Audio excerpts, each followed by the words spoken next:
American association के journal में जो डेटा पब्लिश हुआ है उसके अनुसार आपका घर का या आप जब भी ऑफिस पे होते हैं या फिर किसी काम में होते हैं उस वक्त के जो ब्लड प्रेशर मॉनिटरिंग है वो ज़्यादा एक्यूरेट होता है। इसलिए एक्यूरेट ब्लड प्रेशर मॉनिटरिंग करने के लिए एम्बुलेटरी बीपी मॉनिटरिंग ये गोल्ड स्टैंडर्ड है।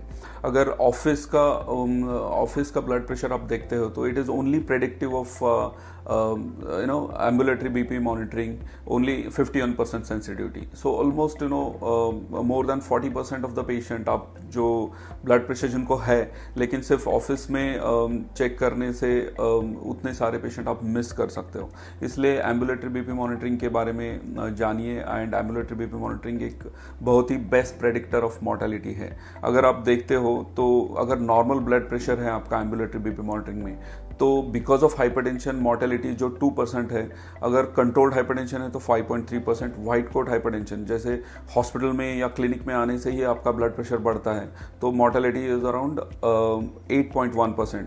And white coat uncontrolled hypertension मतलब अगर आप ऑफिस में मतलब क्लिनिक में भी चेक करते हो एंड आपका बीपी अगर अनकंट्रोल्ड है तो उससे मॉर्टेलिटी जो है अराउंड 17.6% है।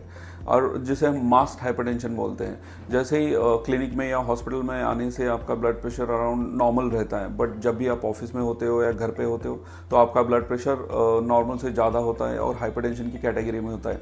ऐसे लोगों को अगर आपने ठीक से जांच के